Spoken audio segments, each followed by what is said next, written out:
everyone, and welcome back to TOPinion on the Top Chat YouTube channel. I'm Joe, and welcome to episode 6, I think this is.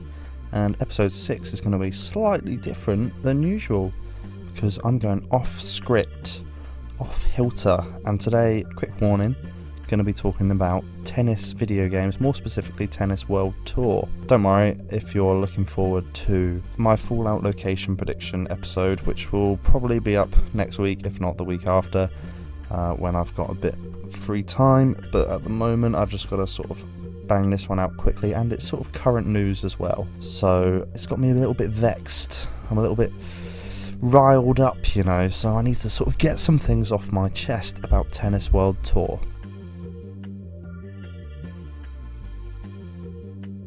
So as people know, if you've been following tennis games, Tennis World Tour was highly anticipated upon release last year in 2018, along with AO International Tennis, neither of which turned out to be particularly very good, although AO International Tennis did receive some updates and sort of got there in the eyes of the community. I personally don't like the game, but for a sort of more broader appeal, check out my first ever episode of TOPinion, actually, is talking about tennis games in 2019. This week we're on about Tennis World Tour specifically, and in the last year there's been a few patches that have somewhat made the game better, more playable.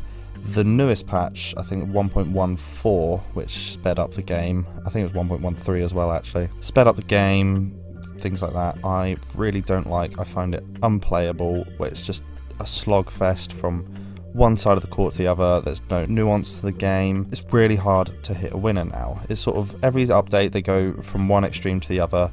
Like a few updates ago, there was the whole thing about doing aces all the time. So then they were like, okay, let's cut that back, and then we couldn't do an ace at all.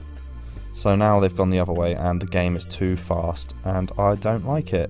I did actually quite enjoy 1.12, I think that was the update before. I thought that was quite good gameplay, because I'm more of the topspin 3, topspin 4, slower kind of game style. That's the style I prefer. Whereas people seem to prefer the AO International Tennis sort of style, bit more arcadey, but now Tennis World Tour has somewhat tried to copy that. I'm not really sure why the update is as popular as it is for some people, but I don't know, maybe let me know in the comments if you've played the latest update and if you enjoy it. Now, to get to the crux of this video and why I'm so vexed and pumped up is not only did Breakpoint, or whatever shell corporation this blooming developer is, got all of our money essentially from such a botched launch of a game. I bought the special edition and I got a Nintendo Switch edition, so I probably spent about 80 odd pounds on this game, about like $100 in Americanisms, and they don't pay us back particularly with any response to our queries. It's just radio silence with updates few and far between. Like, it's been a year and things haven't been fixed. Like, how often have the community of this game asked just to be able to hit a topspin shot rather than the game automatically changing it to a slice? But it's still in the game. Like, I don't even know how that's possible. And this whole thing about having the topspin developers on board with this, which was just bullshit, because apparently it was one of the topspin developers on like the Game Boy Advance version, so there you go basically. But now they've come out with the Tennis World Tour Roland Garros Edition, which we've known about for a year, but they've only just confirmed, and it adds Rafael Nadal. Yay, I guess. I know a lot of people have been complaining about the lineup. I actually think the Tennis World Tour lineup is pretty good because it's deep. It's got a lot of like up and coming players, some established pros, whereas normally we get like the top 5. But obviously we're missing Andy Murray, Novak Djokovic, and up until now Rafael Nadal. But I think the depth in lineup more than makes up for that. Obviously the women's offering is woeful. It's just appalling. So yeah, we've got Rafa. That was the big coup after AO International Tennis had Rafa as their cover star, which I presume was a timed exclusive deal, and now Rafa is in the game along with the first licensed courts in Roland Garros. I think there's 2 or 3 courts from Roland Garros, and the Madrid Masters. So they're coming in a rebundled edition of the game on the 23rd of May in Europe, 28th in America. They say it's coming to Switch as well on the same day, but we know how appalling the Switch launch was after they released the game and then decided to delay it a bit, but had accidentally printed the copies of the physical game and sent them out. So people had the game, but it was broken, and I played that first version 1.0 of the Switch game, and it was shocking. Like, I can't believe the game developer actually released a game in that state, but, you know, with Switch patches being like a week behind, I'm not really hopeful for that actually landing on the Switch on May 23rd, but we'll see. But anyway, problem with this is not only have they taken advantage of a sports community who have been deprived of video games, like tennis video games, in the last few years since Topspin 4 and Grand Slam Tennis 2 in like 2011, 2012. I was really excited for this game. This is probably one of my most hyped games ever because I'm a massive tennis game fan, and that's why I paid £60 for like the edition with Roger Federer's different outfit and Johnny Mac and Andre Agassi. Sidebar on that, Johnny McEnroe in that trailer playing right-handed was just appalling. Like that's the warning signs for this game. Should have been right there, seeing one of the most famous tennis players of all time playing with their wrong hand. So inevitably I can't wait to see a right-handed, one-handed backhand Rafa Nadal in the new one. But yeah, so I paid £60 for this game, and I got the special edition, as I said. But now in the new one, in this new repackaged version, they're very quiet over how much this is going to cost to people who already have the game. Obviously they're just trying to get in some new customers, quick injection of money. They obviously spent a lot of money on the Rafa Nadal license, but with now having Rafa and Roger on the cover and it's sort of being rebranded a little bit, they're just going to hope people are going to pick up the game who probably wouldn't have before if they've just seen Roger on the front or something. Now, in terms of pricing for this game, I fully expect it to be a full retail release price for the disc version of the Roland Garros Edition of about £40. It comes with the base game and the Legends Edition upgrade, plus all the new stuff in the Roland Garros Edition. But for just the side download, like you can do with the Legends Edition upgrade, I expect it to be about £10, or I'd hope it would be £10 anyway, because there's not actually a load of content in this aside from a player and a couple of stadiums.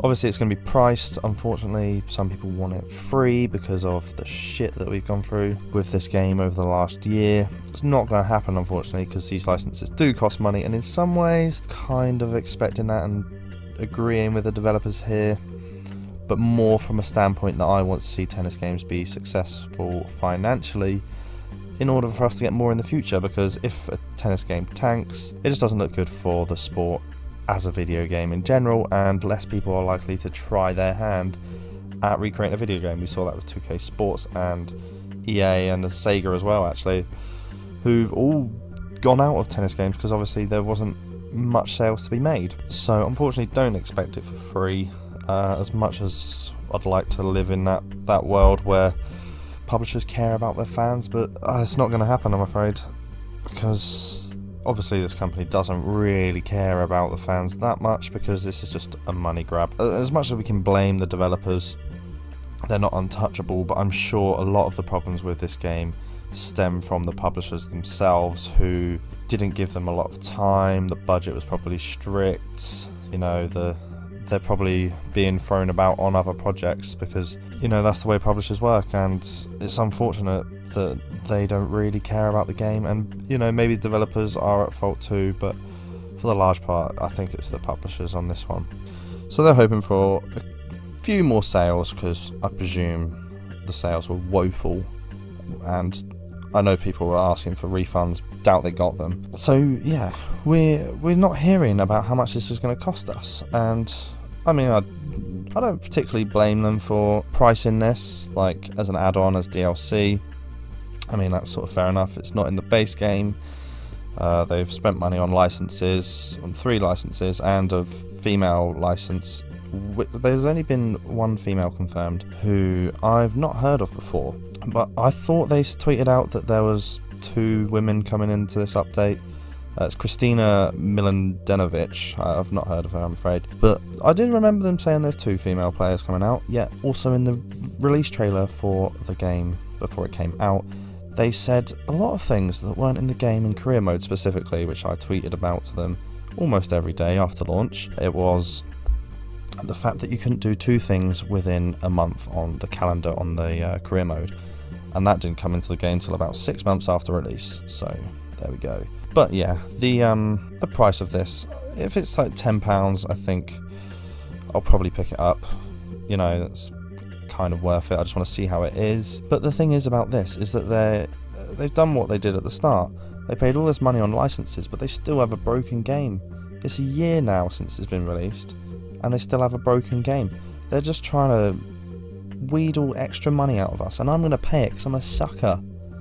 I'm an absolute sucker for stuff like this. I'm going to love to play with Rafa, add an extra outfit to my guy on career mode. That's what I'm there for. But to take advantage of this community by just adding these cosmetic things whilst not actually fixing the game, I think it's just shameful on them, because I feel like this is just a part-time group of developers that are working on something else intermittently, coming back to Tennis World Tour when they can be bothered, or when they think there's money to be made at Roland Garros. It just makes me wish that EA would come back into this, to be honest, because for all EA's faults and stuff, and I didn't like Grand Slam Tennis 2, they do licenses well, and they do sports games well, and I know there's a lot of microtransaction nonsense going around with EA, which is fair enough, but at least the base game will be good, and that's what I care about. I don't necessarily care about having Rafa Nadal in the game.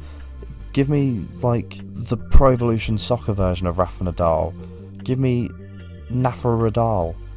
You know, as long as he plays like Rafa, that's all I really need. Just because he's wearing a blue Nike t-shirt, it doesn't mean anything. But yeah, now with AO International Tennis seemingly wrapped up, I think the last update was during the Australian Open, I think this might be the last we see of any kind of tennis game in a while, because I don't think a lot of people are going to buy this, because it's not going to change the kind of broken gameplay. So they've just been focusing on the clay courts for a while to go with their esports series, and the imminent release of Rafa and the French Open. And I can't see this doing particularly well enough to warrant a Wimbledon edition, which then just not going to get.